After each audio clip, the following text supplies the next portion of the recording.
Hello everyone. Hello student. Hello student, ED परिवार में स्वागत आप सभी का। सभी विद्यार्थी जल्दी से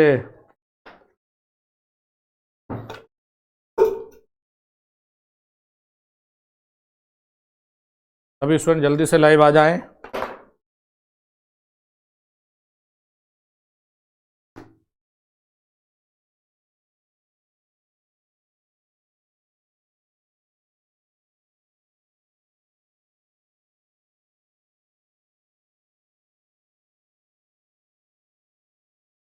जल्दी से सभी विद्यार्थी लाइव बन जाएं और सेशन की शुरुआत करते हैं।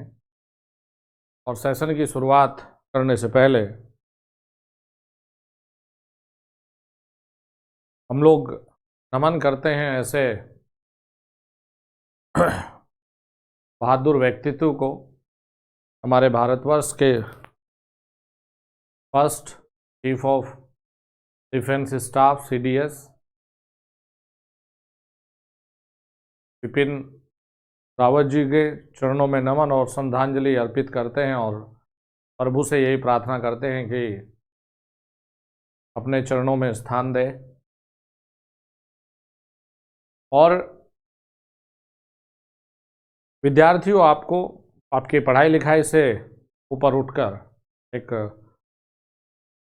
बड़े भाई के तौर पर, एक मेंटोर के तौर पर, एक गार्जियन और पेरेंट्स के तौर पर यही कहूँगा कि आजकल इंसान कंपटीशन की इस जंग में, इस रेस में, इस भागदौड़ में जीतने की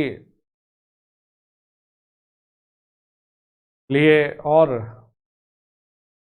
बहुत पैसा कमाने के लिए, दूसरे को नीचा दिखाने के लिए बहुत सारे अलग अलग प्रयत्न में जुटा हुआ है। लेकिन हमें एक सच्चाई को हमेशा सदैव याद रखना चाहिए कि देखिए, जब तक भी जिए अच्छे से जिए और कुछ ऐसा करें कि, क्योंकि जाना एक, ये मृत्यु एक सच है, जाना सबको है। जब तक भी जिए ऐसे कर्म करते हुए जिए जिससे कोई दूसरा हाथ ना हो। मैं तो ऐसे महान व्यक्तित्व को सैल्यूट करता हूं कि सर्वोच्च पद पर पहुंचने के बाद भी एक साधारण व्यक्तित्व और एक छोटे से गांव से, जहां सड़कों का अभाव है, जहां अच्छी सड़कें नहीं, अच्छे स्कूल्स नहीं, वहां से आने के बाद में भारत के सर्वोच्च स्थान पर आर्मी डिफेंस में वहां पहुंचे, 1 बने, रैंक नंबर 1। और फिर भी आज तक इतने साफ स्वच्छ छवि रही है कि चरित्र पर इतना सा कोई भी दाग नहीं। तो आजकल इंसान बहुत चीज़ों में उलझा हुआ है, उल्टे सीधी चीज़ें करने में लिप्त है। कोई चोरी कर रहा है, कोई किसी को लूट रहा है, कोई कुछ कर रहा है, बस एक ओड़ मची हुई है। लेकिन अल्टीमेटली ये सब चीज़ें यहीं रखी रह जानी। साथ चलना है तो आपका व्यक्तित्व, आपके कर्म साथ चलना। और ये एक ऐसा सच है जिसको कोई भी ठुकरा ही नहीं सकता, झुठला ही नहीं सकता। आजकल विद्यार्थियों के पास में अच्छे पहनने के कपड़े हैं, चलने के लिए सड़कें हैं, गाड़ियां हैं, बाइक है, साइकिल्स हैं, पढ़ने के लिए अच्छे स्कूल्स हैं, अच्छी व्यवस्थाएं हैं। तब भी आजकल बच्चे ये बोलते हैं कि हम फ्रस्ट्रेट हो गए, हमें सफलता नहीं मिली। तब भी आजकल बच्चे ये बोलते हैं कि मैं बहुत कुछ कर जाता, ये सुविधा का अभाव था। आपको सीखना चाहिए ऐसे महान व्यक्तित्व से कि इतनी विषम परिस्थितियों, पहाड़ में कोई बीमार हो जाए, अगर रात को पेट में दर्द भी हो जाए तो हॉस्पिटल की व्यवस्था नहीं है दूर दूर। पहाड़ में सड़कें नहीं है, पहाड़ को ऐसे छोटे छोटे रास्ते बना रखे हैं अपना लोगों ने, अपना उसी में पढ़ भी रहे हैं, लिख भी रहे हैं और तब भी बहुत तरक्की कर रहे हैं, कोई सुविधाओं के मोहताज ही नहीं। तो हमें सीखना चाहिए ऐसे महान व्यक्ति। नाराजगी डेफिनेटली है, सरकारों से बिल्कुल नाराजगी है, अलग अलग स्टेट गवर्नमेंट से, केंद्र सरकार से बिल्कुल नाराजगी है। आपने एक ऐसे अनमोल रतन को खोया है जिसने भारतवर्ष की रियल में सेवा की है। क्योंकि कोई भी एकदम से चीफ ऑफ डिफेंस स्टाफ तो बनेगा नहीं जिन्होंने रियल में बहुत मेहनत कर कर वहाँ पहुँचे हैं, बहुत डिफ़िकल्ट सिचुएशन में अपने देश की रक्षा करते हुए जितनी चीज़ें की हैं उन सब को देखते हुए उस पोस्ट पर बैठे थे। तो क्या हमारी सरकारों ने मतलब सैनिक या उससे जुड़े हुए, पहले तो सबसे पहले तो सैनिक ही रहे, तो क्या इससे जुड़े लोगों की सिर्फ यही एक कद्र है? इनके नेताओं के फूफा नाना ताऊ पता नहीं क्या क्या, आज इनके पेट में दर्द था छुट्टी कर दो। नाराजगी डेफिनेटली जायज़ भी है और आप लोग भी इसमें कोई अलग राय नहीं रखते होंगे। तो क्या उत्तराखंड में जन्मे हैं तो क्या उत्तराखंड में, या मैं तो कहूँगा पूरे भारतवर्ष में एक दिन का इन्हें, चाहे बैंक हो पूरी तरह से, जब आप जरा से हिंट्स पे कि संपूर्ण लॉकडाउन की अवस्था है तो क्या एक श्रद्धांजलि देने के लिए अपना पूरी तरह से सब चीज़ों को बंद नहीं कर सकते आंशिक रूप से, या दिखावे के लिए क्या करना था? चाहे इसमें ये नेतागिरी ये बड़ी बेकार है, चाहे इसमें किसी भी पार्टी विशेष के लोग हों, हम सबको ही मानते आए हैं, सबके सबकी चीज़ों को हम फॉलो करते आए हैं, लेकिन भारतवर्ष के एक ऐसे ऐसे नहीं 7 में 14 और लोग, कम से कम उन सब के लिए एक दिन बनता था ये, लेकिन उनको हर एक चीज़ अपने नज़रिए से राजनीतिक तौर पर नुकसान और फायदे के लिए सोचना होता है। चाहे भाजपा, कांग्रेस, मायावती है, लालू हो, केजरीवाल हो, कुर्सी सबको प्यारी है, तो उस चीज़ को ये कहेंगे कि क्या अच्छा है क्या बुरा है। चलिए एक बार फिर से नमन करते हैं, प्रणाम करते हैं और प्रभु से ये प्रार्थना करते हैं कि अपने चरणों में जगह दे, स्थान दे, और ये भी प्रार्थना करते हैं कि हमारे उत्तराखंड के साथ साथ हमारे भारतवर्ष में ऐसे वीर सपूत, ऐसे वीर आत्माएं अवश्य भेजते रहें, ताकि हम लोग भी प्राउड फील कर सकें, आने वाली जनरेशन भी प्राउड फील कर सके। तो सैल्यूट है ऐसी महान सोच है, महान व्यक्तित्व, महान आत्मा को। चलिए आइए स्टूडेंट, कल हम लोग थे ऑटो ट्रांसफार्मर में, ऑटो ट्रांसफार्मर में कल हम लोगों ने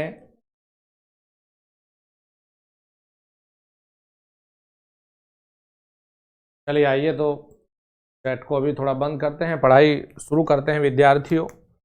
ऑटो ट्रांसफार्मर में कल हम लोगों ने बेटा जाना था कि पावर ट्रांसफर्ड कंडक्टिवली कैसे हैं और मैग्नेटिकली कैसे हैं, और कल हम लोगों ने एक पॉइंट पर बहुत अच्छे से फोकस किया है कि के हमारे लिए बेटा लेस देन 1 है। तो आप लोगों को याद होगा कल हम लोगों ने जो डायग्राम बनाया था, आपको याद आएगा भाई बच्चों ही तुरंत जब हम लोग बनाएंगे इसे। देखो टीचर का काम है हर तरह से आपको भैया समझाना, साथ लेकर चलना, अच्छे बुरे का ज्ञान देना। यहां पर है बेटा ये V2,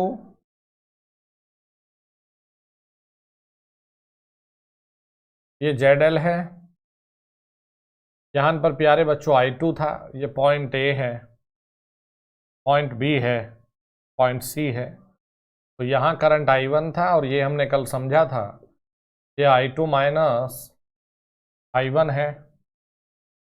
यहाँ से यहाँ पर नंबर ऑफ टर्न N1 था बेटा, ये यहाँ से यहाँ नंबर ऑफ टर्न N2 है, और ये N1 माइनस के N2 है।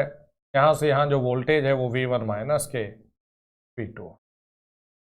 कल हम लास्ट में बेटा यहीं पर थे, इसी चित्र में थे, लास्ट कहीं या शुरुआत कहें, हम यहाँ पर थे। तो हम के मानकर चले थे V2 by V1 means less than 1।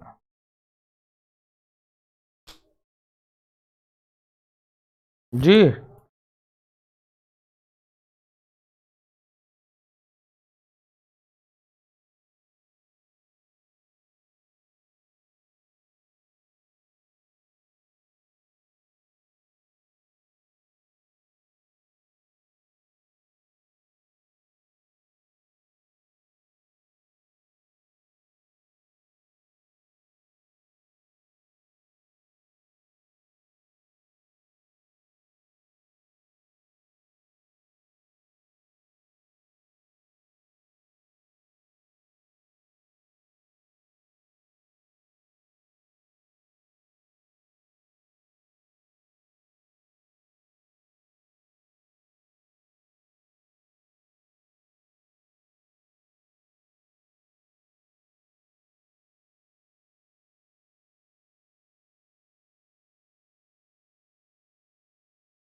तो बेटा ये, यानी कि कल मैंने आपको ये चीजें पढ़ाई थी step down point of view, step down transformer के पॉइंट ऑफ व्यू से, ठीक है। तो V2/V1 ये मेरा लेस देन 1 के लिए था। तो जब आपने देखा होगा फॉर्मूला में हमने क्लियरली लिखा था कि पावर ट्रांसफर्ड इंडक्टिवली, प्यारे बच्चों इंडक्टिवली का मतलब ही हमारा मैग्नेटिकली भी है।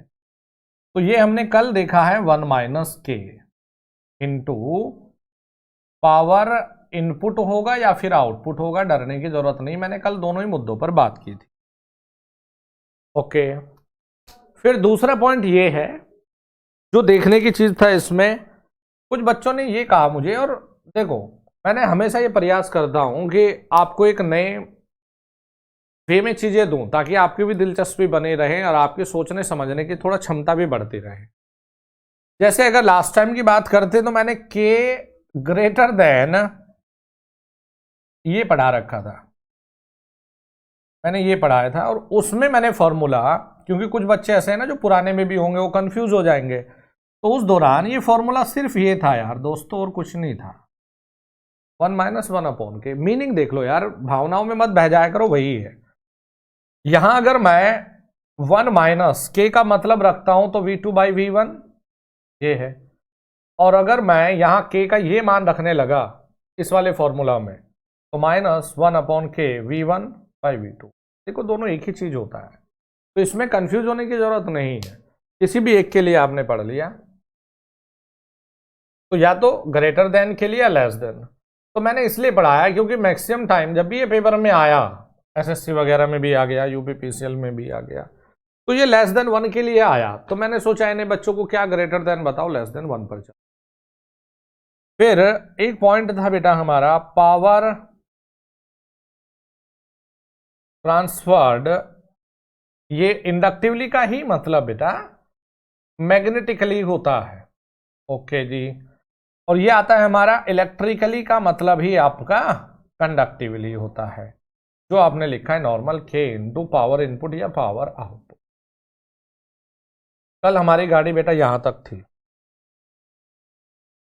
तो सबसे पहले हम लोग चलते हैं, अभी यहां से आगे बढ़ते हैं। Advantage of auto transformer, advantage of auto transformer. तो सबसे पहला जो बहुत इंपॉर्टेंट एडवांटेज आता है नंबर 1 पर है कि saving in conductor material, saving in conductor material, पहला तो पॉइंट ये है, लेकिन इसे हम चलो प्रूफ करते हैं, है ना, इसे हम प्रूफ करते हैं। आपने ये देखा होगा कि कंडक्टर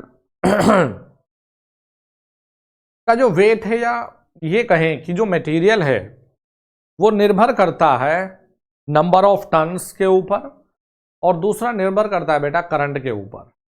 अब आप सोच रहे होंगे गुरुजी कैसे, ज्यादा टर्न उसके हिसाब से, और करंट होता है डायरेक्टली प्रोपोर्शनल, जब हम लिखते हैं कि I बराबर में V/R, तो R का मतलब रेजिस्टेंस, जब आप डिनोट करके आते हो तो आप लिखते हो रो L/A, मेंशन करते हो, राइट ना, होता है, ये सब बच्चों को पता है।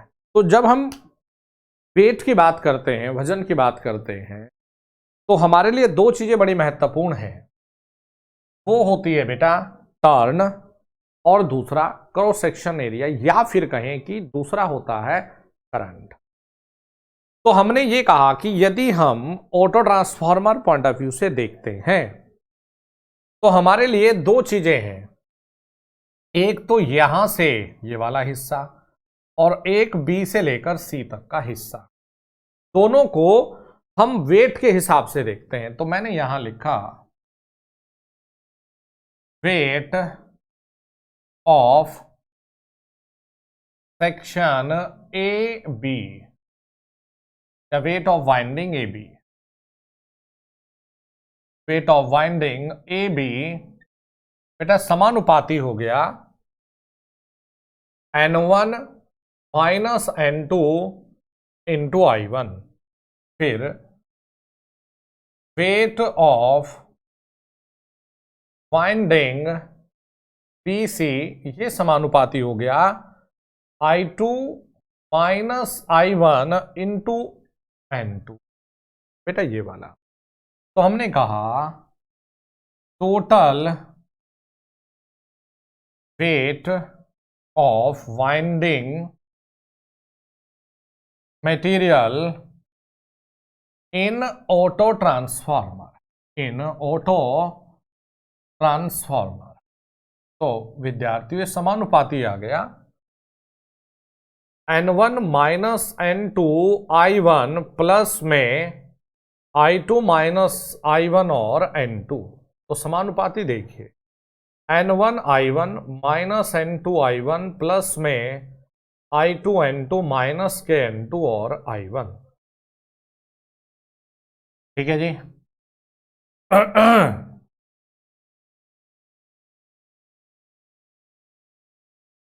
ये हो गया हमारा N1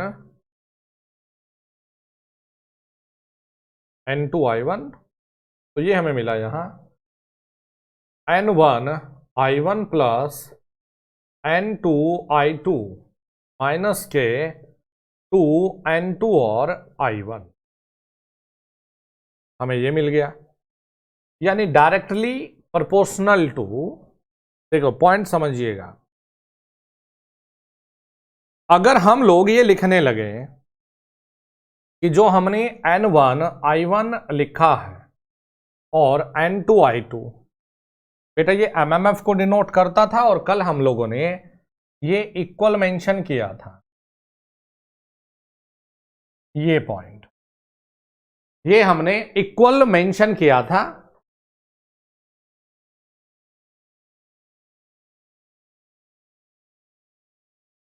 ये तो हमने यहां पर रख लिया ये कि अगर मैं N2 I2 ही रख लेता मान, या मैं N1 I2 ही रख लेता, तो 2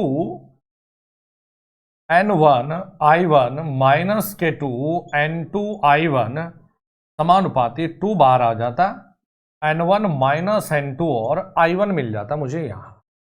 ये कब आएगा मेरा, जब मैंने नॉर्मल वेट निकाला है अपने ऑटो ट्रांसफार्मर के वाइंडिंग का। अगर मैं ये लिखता हूं बेटा 2 वाइंडिंग ट्रांसफार्मर मैं ले लेता, यहां पर देखिए total weight of winding, wait of winding of 2 winding transformer, 2 winding transformer. तो आप ये बिल्कुल हिचकिचाते नहीं, आप कहते कि प्राइमरी जो होती, अगर मैं इसको प्राइमरी मानकर अलग डिजाइन कर लेता, भाई एक प्राइमरी होती तो मैं N1 I1 लेता, और अगर सेकेंडरी होती तो मैं इसमें N2 I2 लेता। ये तो नॉर्मल है भाई, मेरे लिए एक प्राइमरी होती एक सेकेंडरी होती, और MMF हमारा बेटा कॉमन होता। तो यहां भी हमें मिला भाई N2 I2 बराबर N1 I1, तो N1 और I1।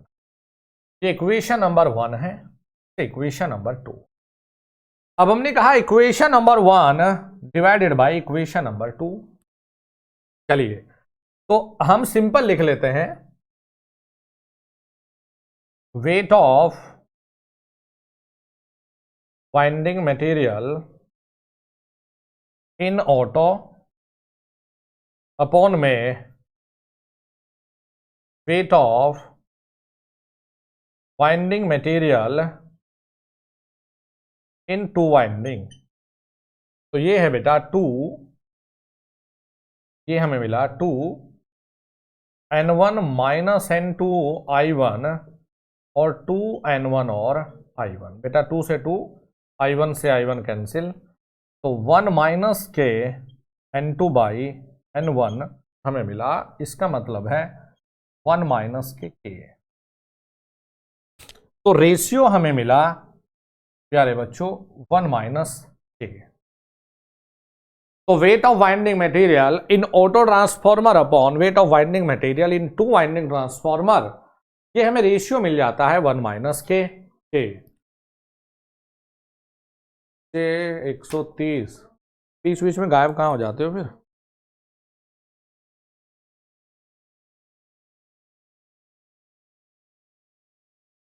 हाँ भाई बच्चों, यहां तक ठीक है? हेलो? अरे सुन भी रहे हो कुछ नहीं? क्या सो गए बीच में? यहां तक ठीक है रेशियो?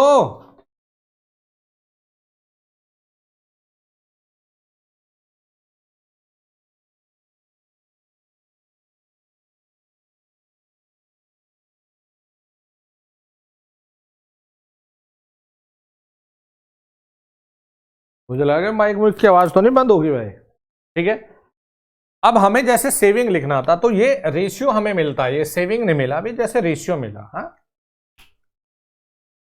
अच्छा सूरज जी, एड्रेस भेजो भाई, मैं घर ही आऊंगा नोटिस देने। जब समय 12 बजे तो चेक कर लिया करो, 12 बजे या 12 बजे के 10 मिनट तक चली जाती है क्लास। छुट्टी होती है तो मैसेज करता हूं मैं यार, छुट्टी अब रहेगी नहीं। Wait of winding material in auto, wait of winding material in two winding बराबर 1 माइनस के। अच्छा बेटा, तो मैं ऐसा लिख लेता हूं कि W यानी वेट ऑटो अपॉन W यानी वेट टू वाइंडिंग बराबर 1 माइनस के। थोड़ा शॉर्ट में है ना भाई, ये लिख लिया हमने। N1 बराबर N2 देन ट्रांसफॉर्मर।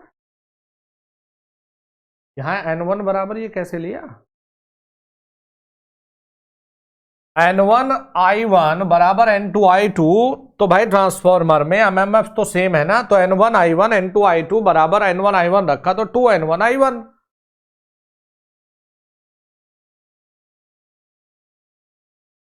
मतलब देख तो लो भाई। अब हमने क्या करना है, यहां से देखो जरा तनिक, थोड़ा सा समझ जाया करो। अगर मैं ये कहूं कि 1 माइनस, इसे इधर भेजूं, W यानी वेट ऑटो अपॉन W यानी वेट टू वाइंडिंग बराबर में K, तो इसे हम क्या लिख सकते हैं? W यानी weight two winding minus W auto upon W two winding, ये क्या मिला हमें? K। तो जब आप वेट की बात करते हो ना सेविंग परसेंटेज में, ऊपर डिफरेंस और नीचे जिसके रिस्पेक्ट में निकालते हो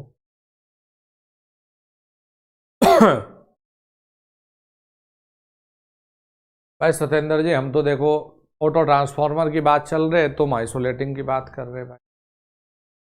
हमारा टॉपिक कुछ और है, फिर तुम कहोगे सर मुझे वो पॉइंट नहीं समझ आया।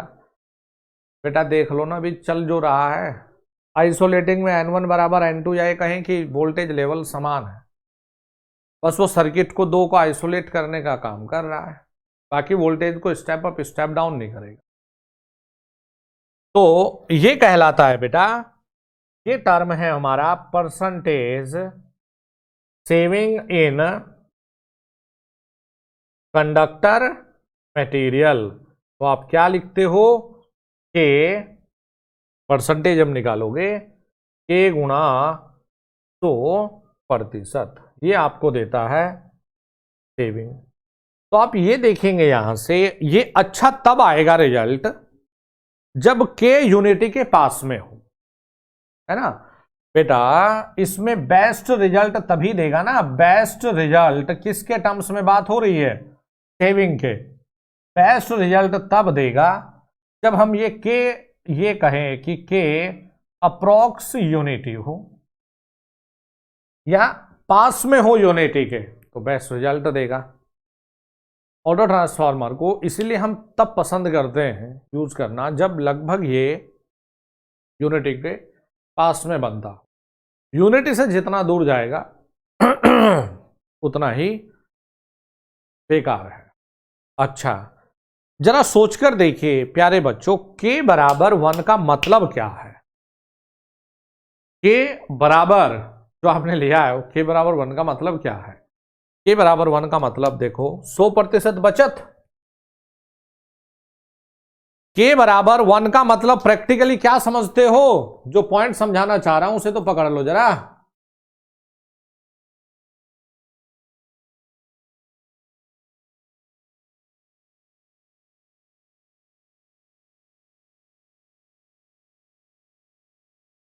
हाँ भाई, K बराबर 1 मीन्स N2 बराबर N1, या कहें कि V1 बराबर V2, लॉसेस जीरो नहीं, समझा ही नहीं।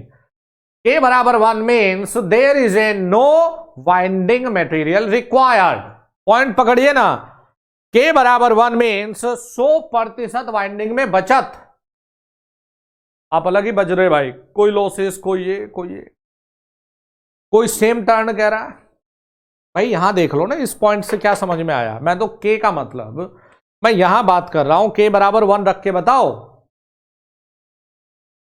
K बराबर 1 का मतलब है, फिर अशोक मौर्य जी भाई कुछ नहीं हो सकता, सब अलग ही चल रहा भाई। मैं सिर्फ ये कहा रहा नालायको, कुछ पढ़ लिख के आए, पैसे पूसे देकर पास होके आए। मैं कह रहा कि K बराबर 1 का मतलब रख के बताओ, यहां क्या समझ में आता है। तो 100% बचत समझ नहीं आ रही वाइंडिंग मटेरियल में। जब 100% बचत है तो पता है कैसा कनेक्शन दिख रहा है। 100% बचत यानी कि कोई वाइंडिंग नहीं। एक ने कहा एयर कोर, मुझे तो यह डाउट है कि तू इलेक्ट्रिकल की स्पेलिंग भी जानता है कि नहीं।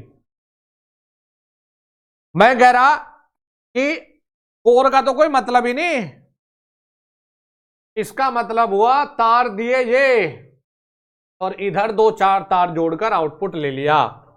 There is a no winding material, किसी तरह का कोई ट्रांसफॉर्मर का मतलब ही नहीं। बचत, यहां इनपुट से दो तार दिए, दो ले लो, 100% बचत का यह मतलब है। कोई बाइंडिंग बनेगी नहीं भाई, कोई ट्रांसफॉर्मर ही नहीं है, कोई बाइंडिंग ही नहीं। जब बचत तुमने 100% कर ली तो तार कहां से लाए। तार का मतलब ही नहीं है। नॉर्मल एक कंडक्टर से मतलब है, जितना यहां वोल्टेज जितना यहां, कहीं भी ले लो वही वही वोल्टेज है, तो कोई मतलब ही नहीं बना ट्रांसफॉर्मर का। कोई वाइंडिंग में है ही नहीं कुछ, नो ट्रांसफॉर्मर। तो K बराबर 1 का मतलब 100% बचत तो है, लेकिन वो बचत किन शर्तों पर कर रहे हो, बात वो आ जाती है। किन शर्तों पे बचत कर रहे हो, बात घूम के यहां आती है। इसी में भाई यहां आ जाओ जरा।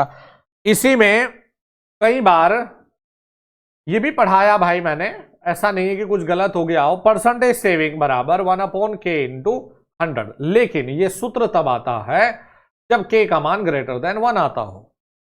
और मैंने कल से शुरुआत से यही आप लोगों को कहा है कि बेटा K बराबर, ये सब सूत्र वैलिड है बेटी पुष्पा, जब K लेस देन 1 है। क्या है, जब K लेस देन 1 है। लिखो जरा इसे। अब नेक्स्ट आगे बढ़ते हैं। ट्रांसफॉर्मर नहीं कहलाएगा, तभी तो मैं कह रहा हूं कुछ बनेगा ही नहीं। तो मैं ये कहना चाह रहा हूं कि किताब में यह लिखा कि सबसे ज्यादा बचत तब होगी जब K बराबर 1 है। तो आप ये कह रहे हो ना, इसका मतलब K बराबर 1 का मतलब यह है कि कोई मतलब है नहीं, ट्रांसफॉर्मर का एक्शन हुआ ही नहीं, ट्रांसफॉर्मर एक्शन हुआ ही नहीं। तो मैं वही तो कह रहा हूं कि फिर कहने का मतलब ही क्या है। K बराबर 1 अगर तुम कह रहे हो तो फिर जब 100% बचत कह ली भाई, 100% बचत कह दी, तो इसका मतलब पदार्थ जो लगा वो जीरो। जब जीरो पदार्थ लगाया तो बनाई क्या, कुछ भी नहीं। वही तो मैं तब से समझा रहा हूं तुम्हें।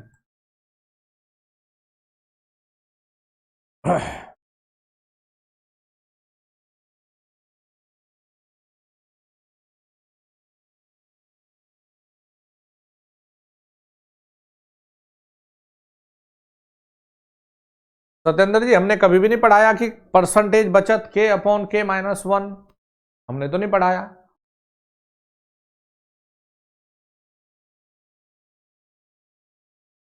चलिए, एक था हमारा सेविंग इन कंडक्टर मटेरियल, ये लिख लिया सबने।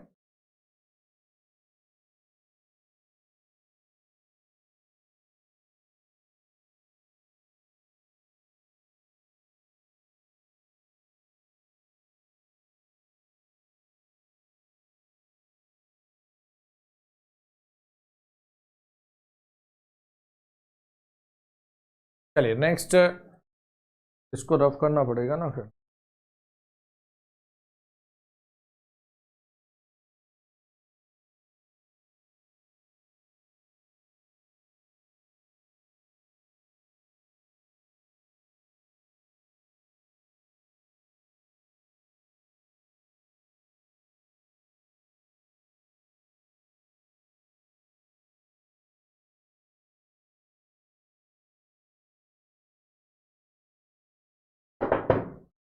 इसे रफ करते हैं, इसको बना रहने देते हैं, इसको रफ करते हैं। तो पहला था हमारा saving in conductor material.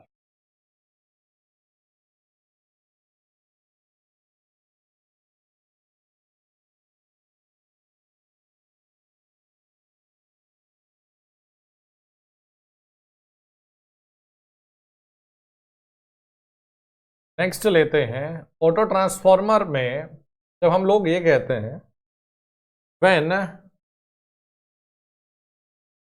To winding transformer connected in connected as auto transformer, then KVA rating increased। बेटा जब किसी भी मतलब टू वाइंडिंग की जगह यदि हम ऑटो ट्रांसफॉर्मर को उसी वाइंडिंग मटेरियल या उन्हीं पैरामीटर के साथ में लेंगे तो केवीए रेटिंग बढ़ जाती है। तो हम लोग लिखेंगे केवीए रेटिंग इन ऑटो ट्रांसफॉर्मर अपॉन में केवीए रेटिंग इन टू वाइंडिंग ट्रांसफॉर्मर। देखो ये बताइए, अगर ये ऑटो ट्रांसफॉर्मर के रूप में काम कर रहा है तो टर्मिनल पर यहां क्या हुआ, अपरेंट पावर रेटिंग यानी कि V2 I2। अब अगर यही मान लिया इस वाइंडिंग को मैं अलग लगाता, इस वाइंडिंग को कहीं मैं अलग इस्तेमाल करता, तो तब हमें मिलता ये N2 I2 माइनस के, नहीं सॉरी V2, हाँ V2 I2 माइनस के I1। तो बेटा ये V2 से V2 कैंसिल हो गया। अब ये हमें मिला यहां कि I2 अपॉन I2 माइनस के I1, मतलब ये हमारा हमें मिल जाता है I2 अपॉन I2 माइनस के 1। यानी कि अगर मैं इसे हल करके देखता हूं तो मैं ऐसा लिख लूं इसे I1 अपॉन में I2, और हम तो पहले से कल से हम ये के बराबर यही बोल रहे हैं भाई कि I1 बाई I2 या V2 बाई V1। तो यहां हमें मिलता है 1 अपॉन 1 माइनस के 1 अपॉन 1 माइनस के, यानी कि हम ये लिखेंगे कि VA, देखो अगर ये KVA तो ये भी KVA लिखो। वैसे तो K के हिसाब से बात बन जाएगी आपकी, अगर आपको ये KVA में होगा तो उसी फ्रैक्शन में जाकर वो मल्टीप्लाई होकर आंसर KVA में आएगा। तो आप ये लिख लो कि KVA ऑटो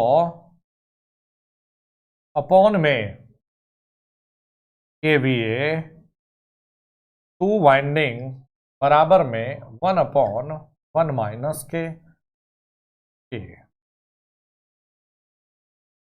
इसे आप यूज करेंगे, ये भी इंपॉर्टेंट। फिर नेक्स्ट चलेंगे नंबर 3 पर। नंबर 3 पर चलेंगे हम लोग less winding resistance, less winding resistance and less winding reactance. यहां पर वाइंडिंग रेजिस्टेंस कम है, लेस वाइंडिंग रिएक्टेंस है। नंबर 4 पर इसीलिए लिखेंगे less voltage drop in auto transformer. बेटा वोल्टेज ड्रॉप ऑटो ट्रांसफॉर्मर में, क्योंकि winding resistance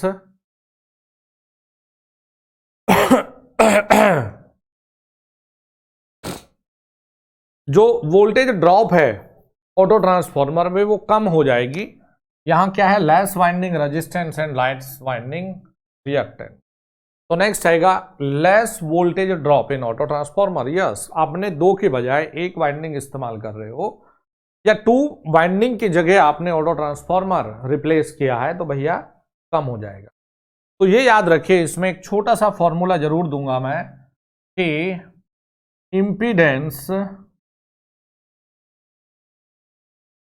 drop in auto upon में impedance drop in two winding transformer. तो बेटा ये रेशियो आपको मिलेगा 1 - k। क्यों, देखो मैं इसलिए कह रहा हूं आपको, आपने अभी रेटिंग का फ्रैक्शन निकाला था, रेशियो निकाला था। तो आपने अभी सेविंग की बात की थी कंडक्टर मटेरियल की, इससे पहले में आई थिंक फर्स्ट केस में। मेरे पॉइंट को एक बार ध्यान से सुन लो, देखो। तो वो हम लोगों ने लिखा था नंबर ऑफ टर्न्स और करंट के हिसाब से, अगर आपको याद हो ना। तो ये मैंने क्यों डायरेक्ट लिखा है, तो मैंने ये कहा था नंबर टर्न और करंट के हिसाब से। तो दोनों का अपना महत्व है। क्यों, करंट तो है यहां भी, और नंबर ऑफ टर्न्स के हिसाब से बेटा रेजिस्टेंस होगा कि नहीं। जितने टर्न्स उतना तार की लंबाई ज्यादा ना भाई, उसके हिसाब से रेजिस्टेंस। तो वहां जब हमने वेट की बात की थी तो वेट वाला सेम कॉन्सेप्ट हमारा, बस यही तो अब कर दिया भाई, जितने नंबर ऑफ टर्न्स बढ़ेंगे रेजिस्टेंस प्रोपोर्शनल, एक ये था हमारा। तो हमारा आई एन के प्रोपोर्शनल क्या होता है, आर। तो एन आई का सीधे प्रोपोर्शनल हम लिख सकते हैं आई आर। तो यहां आ जाओ, जैसे हमने सेविंग का रेशियो लिखा है इसी आधार पर ये थोड़ा सा नई चीज लगेंगे आपको। डायरेक्टली एग्जामिनर ये भी पूछ सकता है कि impedance drop in auto transformer upon impedance drop in two winding transformer का रेशियो क्या है। तो ये आप कहेंगे 1 - ये आप मेंशन करेंगे कितना, 1 - k। तो फिर यहां से मैं एक चीज और भी पूछ लेता हूं आपसे, अगर मैं less voltage drop in auto transformer लिख रहा हूं तो फिर मैं ये भी कह सकता हूं गुड वोल्टेज रेगुलेशन, मैं ये भी लिख सकता हूं।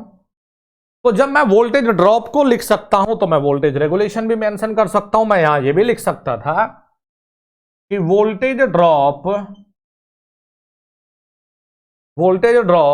इन ऑटो या voltage regulation, voltage regulation in auto upon में voltage regulation in two winding.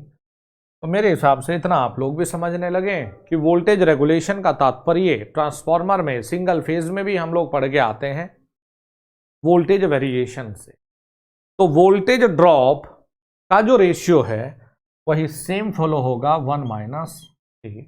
Voltage drop अगर कम होगा तो तभी तो एक अच्छा वोल्टेज रेगुलेशन देखने को मिलता है। अच्छे वोल्टेज रेगुलेशन का मतलब वोल्टेज रेगुलेशन का कम मान प्राप्त होगा। तो गुड वोल्टेज रेगुलेशन का मतलब ये नहीं कि मान बढ़ जाना। हमने सिंगल फेज ट्रांसफार्मर में बड़े अच्छे से ये कहा है कि वोल्टेज रेगुलेशन जितना कम हो उतना बेस्ट होता है। तो voltage regulation in auto transformer upon voltage regulation in two winding, तो गुड वोल्टेज रेगुलेशन।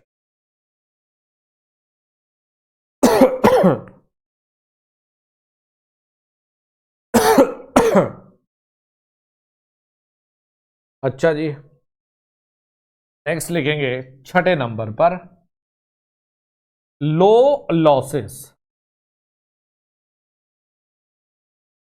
बिल्कुल, इसलिए कि जब वाइंडिंग का रेजिस्टेंस, समझिए जब वाइंडिंग का रेजिस्टेंस कम है तो लॉसेस कम है। अच्छा, तो आपने क्या कहा, लो लॉसेस। तो यहां पर हमने लिखा losses in auto transformer upon losses in two winding transformer. ठीक है, तो बेटा ये भी क्यों, वही वाली कहानी सेम चलती आई है, रेजिस्टेंस वाली। तो यहां पर भी 1 माइनस के ही रेशियो मिलेगा। तो ये मेन हमारे एडवांटेज है इसके लिए भाई, ऑटो ट्रांसफॉर्मर के लिए। लो लॉसेस है, लो लॉसेस है, तो अब आपको ये समझ में आ ही गया होगा, हाई एफिशिएंसी, हाई एफिशिएंसी।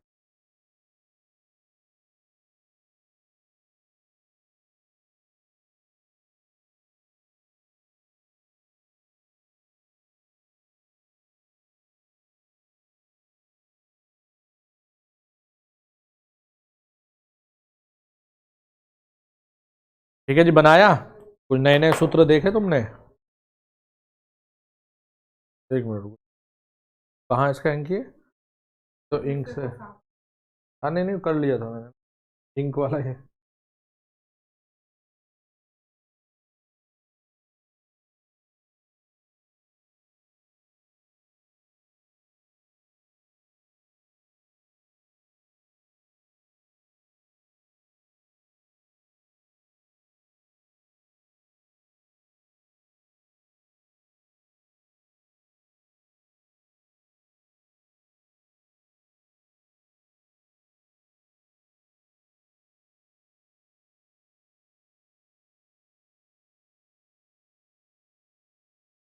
लिखेगी नहीं दोस्तों तुमने, तो बहुत नाराज हो जाते हो, छोटी चीज नहीं लिखाने दे क्या, छोड़ देता है ना।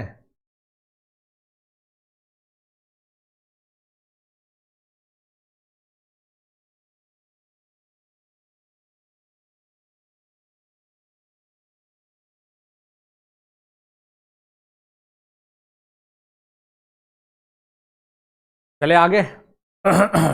ये था हमारा, ये हमारे कुछ एडवांटेज थे, है ना। अभी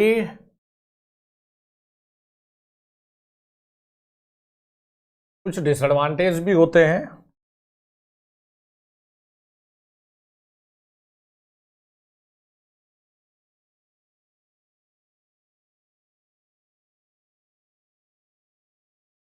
बस खत्म ही कर देते ना यार इसको। एक होता है डिसएडवांटेज, तो डिसएडवांटेज में पहला पॉइंट आप ये देखेंगे,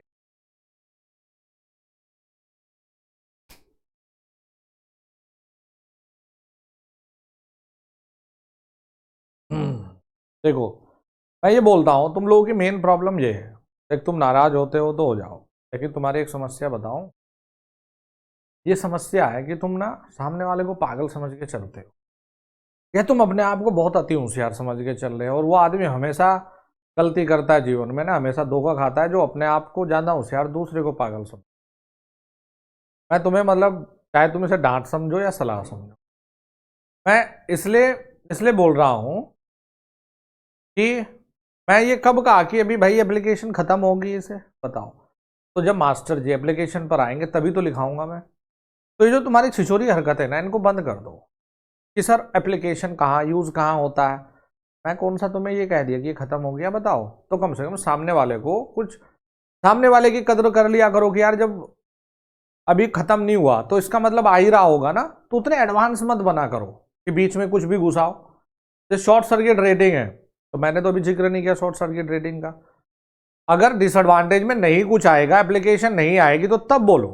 तो पहले सामने वाले की विचारधारा को सुन लिया करो, तब बोला करो। अपने विचार व्यक्त तब करने चाहिए जब सामने वाले की बात खत्म हो जाए, समाप्त हो जाए, है ना। इसलिए बोल रहा हूं मैं। अच्छा, तो देखो यहां पर क्या है, प्रॉब्लम ये आती है कि if common winding, if common winding becomes damaged, टूट जाए, ब्रेक कर जाए, कॉमन बाइंडिंग BC ब्रेक कर जाए, then high voltage applied to the load and load may be damaged। कि यहां पर समस्या ये है कि अगर कॉमन बाइंडिंग बेटा जल जाए, ये वाली बाइंडिंग जल जाए, तो भाई बाबू ये वाली वोल्टेज यहां हो जाएगी समाप्त, खत्म हो जाएगा बेचारा, है ना। फिर दूसरी चीज ये पढ़ो, देखो कि winding impedance is low, so very high short circuit current flow. अगर देखो यार इंपीडेंस है कम, और अगर कोई फॉल्ट हो जाता है तो I बराबर में V/Z, अगर ये कम है तो ये ज्यादा फ्लो करेगा, तो याद रखेंगे। यहां शॉर्ट सर्किट करंट इंपीडेंस या रेजिस्टेंस के इनवर्सली प्रोपोर्शनल है, बिल्कुल है। तो short circuit current in auto upon में short circuit current in two winding. जब हम वो रेजिस्टेंस लेकर चल रहे थे तो मामला 1 - K में था, चाहे तुम वोल्टेज ड्रॉप कहो, वोल्टेज रेगुलेशन कहो, लेकिन यहां है इनवर्सली प्रोपोर्शनल, तो उसे उल्टा ही तो करना है, 1/1 - K। ये लो, short circuit current in auto upon short circuit current in two winding, 1/1 - K। ये मेजर इसके डिसएडवांटेज थे। अगर हम एप्लीकेशन की बात करते हैं तो मेजर एप्लीकेशन है बेटा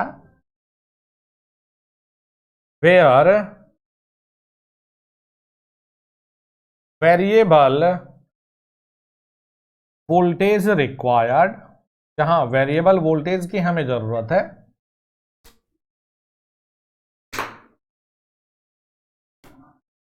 दूसरा, interconnection of supply at different voltage level,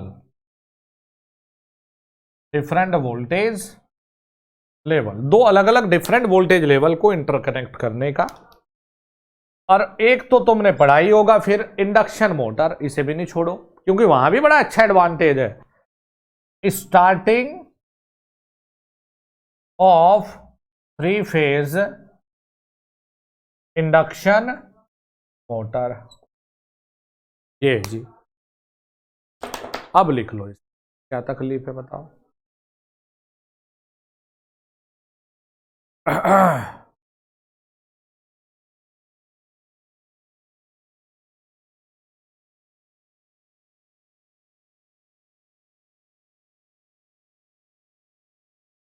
दिखाया, एक और लिखाऊंगा, लेकिन वो तब लिखाऊंगा जब वो पढ़ाऊंगा तुम्हें।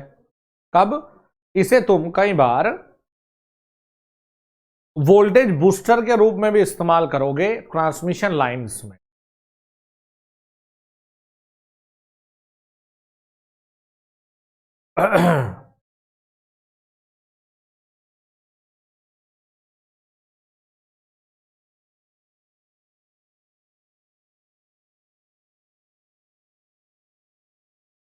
और भाई एक चीज याद रखना, वो स्टेप अप स्टेप डाउन दोनों तरह के इस्तेमाल किए जा सकते हैं। कभी तुम लगे कि भावनाओं में बह जाओ, सर ने तो स्टेप डाउन बताया है, स्टेप अप मतलब कुल मिलाकर इसे एज ए इनपुट, इसे एज ए आउटपुट भी ले सकते हो, नो प्रॉब्लम। हाँ वंदना जी बेटा, ये नहीं मुझे पता कहां होता है सबसे ज्यादा, ये नहीं मुझे पता।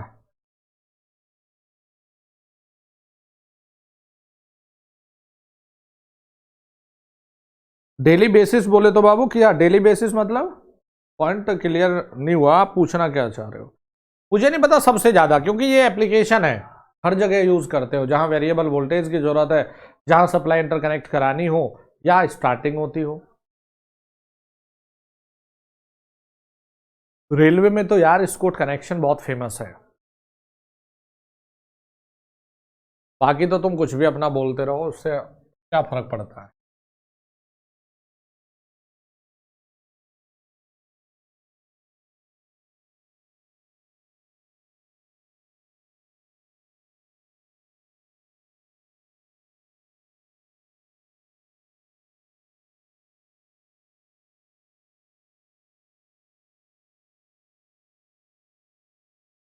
ठीक है, चलो तो और जो भी इसमें कूलिंग वूलिंग की चीज़ें हैं और लाते हैं, पीपीटी तैयार करके तुम्हारे लिए इसमें लिखाते हैं। अभिषेक जी, अभी तुमने ऊपर मैसेज किया था, मैंने इग्नोर ही कर दिया था यार ना। तुम्हें डाटा की भी चिंता है भाई, देखो जिसे डाटा की चिंता है वो डाटा खर्च ना करो बिल्कुल, है जी। तो एक गाना सुनो, कुछ इस तरह तेरी पल के मेरी पलकों में ये गाना बड़ा अच्छा है, सुनना, एकदम फ्रेशनेस फील होगी, फिर लग जाना अपना पढ़ाई करने में। Thank you very much and all the best.